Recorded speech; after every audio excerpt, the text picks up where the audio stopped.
The president does do like this kind of thing and you don't clap for him.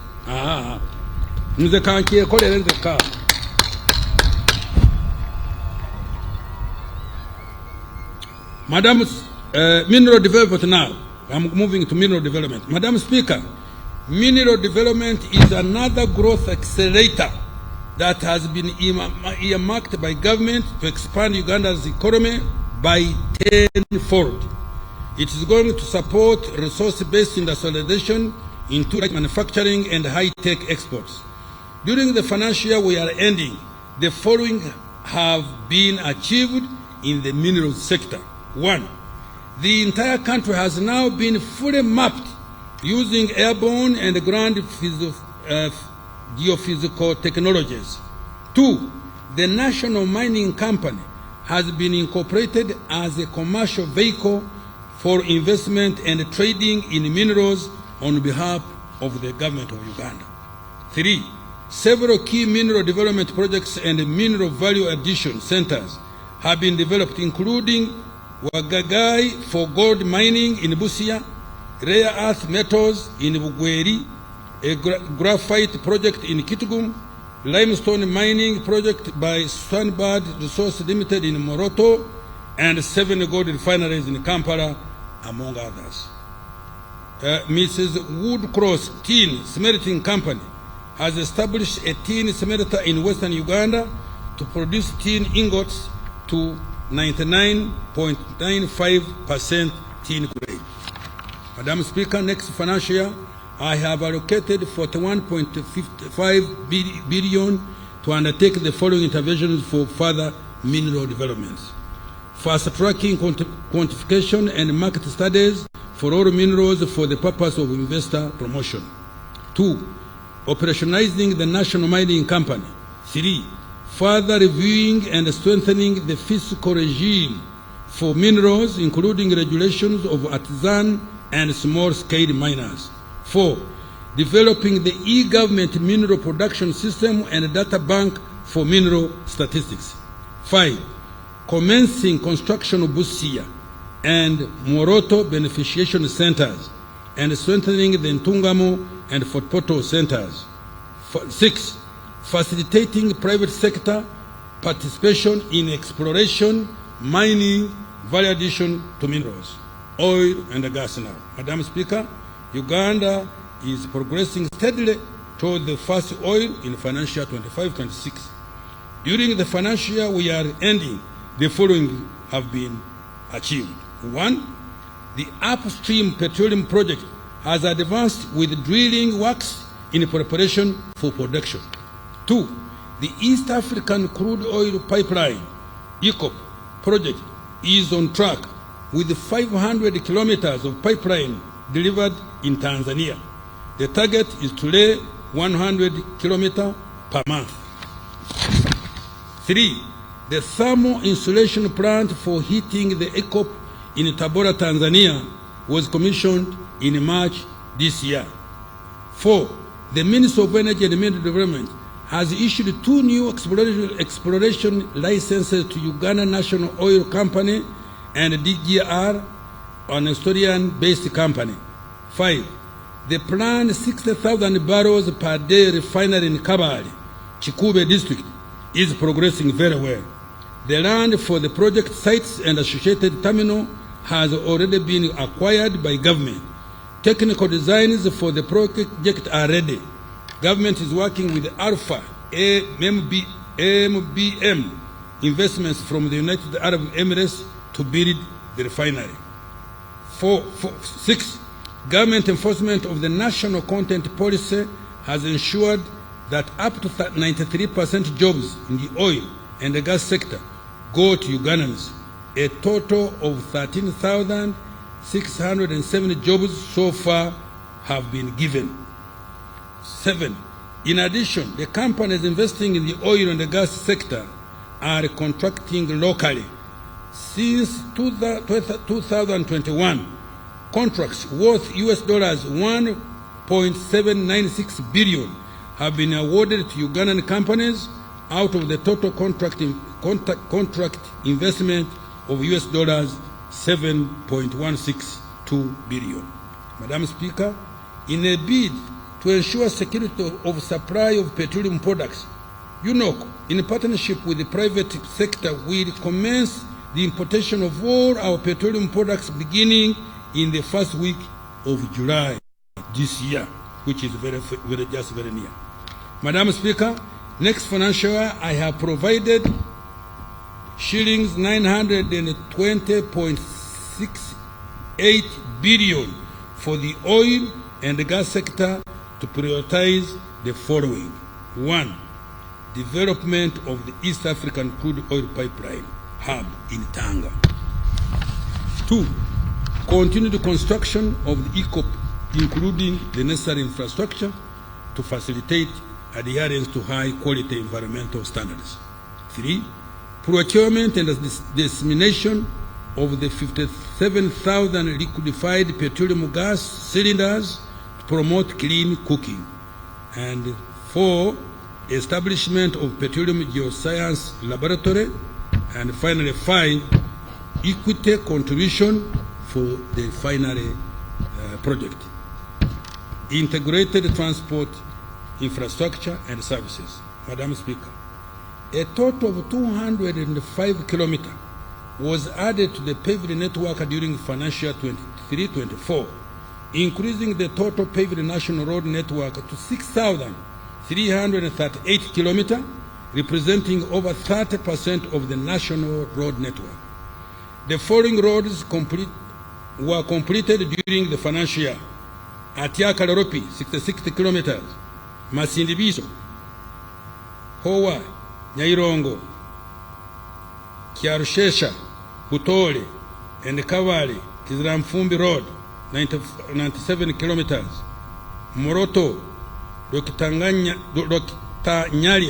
Nyala, 42 kilometers, Rukungiri, Kihi, Shasha, Kanungu, 78.5 kilometers, Kapchorwa Swam, 73 kilograms, and Masindi Park Junction and Tanji Junction, Parabulisa Road, 159 kilometers. In addition, 3 bridges were completed and the construction of 36 critical strategic bridges is ongoing. The completed bridges are Kampala Flyover and road upgrading, 2 Lugogo Bridge connecting in Nakasongola district and Ngoma in Nakaseke via Kasozi, 3 Saka Swamp crossing in Palisa. With regard to air transport, the following were accomplished during the year we are talking about. 1. 90% completion of Kabalega International Airport in Hoima. The remaining 10% comprises of critical air navigation, meteorological, communication, and airport operation facilities. 2. 90% completion of the expansion and rehabilitation of Entebbe International Airport, including modernization of the departures and arrival areas of the terminal building. 3. Maintenance of 3 aerodromes, including Arua, Gulu, Pakuba, Masindi, Lira, Kidepo, Moroto, Soroti, Tororo, Jinja, Mbarara, Kasese, and Kisoro. Madam Speaker, with regard to water transport, the following were accomplished during the financial year we are talking about, we are winding up. 1. Completed the construction of 3 strategic ferries, namely Amuru Rhino Camp Ferry and 2 ferries for Bukungu, Kagwara, Kabera Maido route on Lake Kyoga. 2. Completed the construction of the Maritime Training Institute in Namasagali and commenced construction works for the Maritime Rescue Coordination Center at Mwanza. 3. Completed 46% construction works for search and rescue centers at Kazi and 25% at Kaiso, Panimu, Zengebe landing sites. 4. Continued with the development of new Kampala port at Bukasa. With regard to railway transport, the following were accomplished during this financial year. 1. Acquired a 161-kilometer corridor for the standard gauge railway between Tororo and Mayuge. 2. 28% completion of rehabilitation of Tororo Gulu meter gauge railway. 3. completed emergency refurbishment and rehabilitation of the Malaba, Kampala, Namamve meter gauge railway. Madam Speaker, during financial 24-25, more focus will be put on maintenance of roads we have built, building a few new strategic roads, accelerated rehabilitation of the meter gauge railway, and commencement of construction of the standard gauge railway. I have provided a total of shillings 4.989 trillion for that purpose. In particular, the following transport infrastructure will be undertaken. Roads, tarmacking of an additional 360 kilometers of roads and ongoing projects. 2, completion of upgrading of 210 kilometers of the following roads: Muyembe na Kapilipili, 92 kilometers, and 25 kilometers of service roads. Kira Matuga Road, an improvement of 5 injunctions, 21 kilometers. Tororo Busia Road, 26 kilometers. And Mayuge and Busia Town Roads, 18 kilometers. Kauku Werenga Road, 6.6 kilometers. And Namugonde Bugiri Road, 1.6 kilometers. Selected town roads, 5.6 kilometers in Paris and Kumi. Selected town roads, 7.5 kilometers in Palisa and Kumi, 12.2, and remedial works on Untungamu, Kabale, Katuna Road, 65 kilometers. Commencing the upgrading and construction of 643 kilometers of following roads projects. Kisoro, let me repeat. Commencing the upgrading / construction of 643 kilometers of the following road projects: Kisoro, Lake Bunyonyi Road; Kisoro, Mugahinga National Park Headquarters;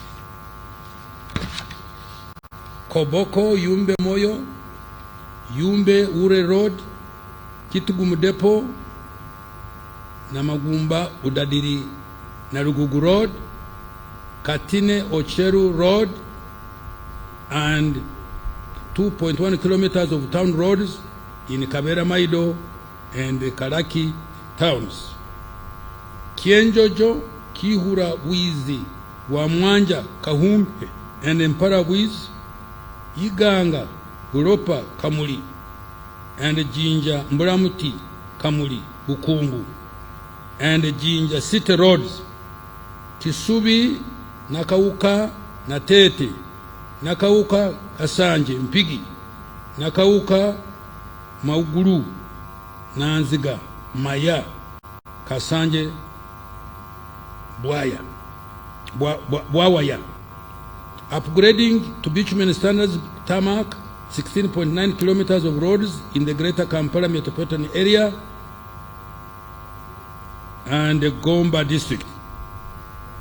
Completing the construction of 22 kilometers of Kayunga Nabuganyi Road. 6. Completing the construction of Kakiri Masulita Mawale Road. 7. Rehabilitation of over 10,000 kilometers of national and community access roads in various parts of the country. This will be in addition to routine maintenance under the Uganda Road Fund. 8. Commencing the construction works for Masaka, Kyotera, Mutukura Road, and rehabilitation of Nyendo, Vira Maria Road, and access roads. 9. Continuing with the ongoing construction of up 30 bridges and structures on the national roads, including Ala, Anzu, Gazi, Rhino Camp, Acha, Rhino Camp, Lugogo Swamp Crossing, Nabuhakia, Nambora, Namsimeri, Sahana, Kamesaru bridges, Rubonji Bridge, Maziba, Kiruruma, Wembio, Kajweng bridges, Kamirwa, Nyakambu, Kochi, Osu, Odrua, Dunga, Mahoma, Mpanga, Nabuswa, Nyabusu, and Perepa bridges, among others. Development of water ferries. Madam Speaker, the construction of 2 Lake Bunyonyi ferries is currently underway and will be completed next financial year. Now, air transport. Madam Speaker, shillings 162 billion has been provided for completion and operationalization of Kabalega International Airport in Hoima, and plans are underway to acquire at least 2 mid-range aircraft and 2 cargo aircraft to facilitate exports in the medium term. Information and Communication Technology, ICT. Madam Speaker, during the financial year we are concluding, the following have been achieved in the ICT sector. 1.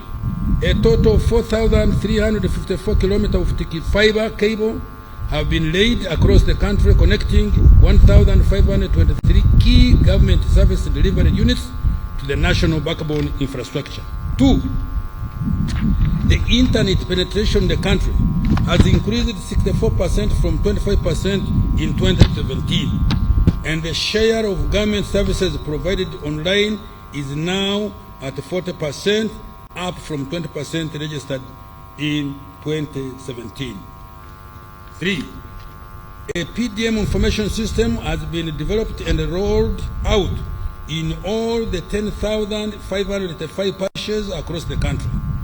Madam Speaker, next financial year, I have provided shillings 246 billion to continue developing the ICT and digital transformation through the following interventions. 1. Further expansion of internet connectivity and digital infrastructure across the country. 2. Continuing the rollout of digital services across government to improve efficiency of service delivery and transparency and accountability. 3. Leveraging business process outsourcing and ICT to create employment opportunities for our young people. 4. Digital skilling to increase adoption of the digital services. And 5. Cyber security, data protection, and privacy. Energy development. Madam Speaker, the country's power generation capacity has increased by 600 megawatt from 1,376 megawatt to 1,978.1 megawatt, following the connection of Karuma Hydropower Dam to the national grid.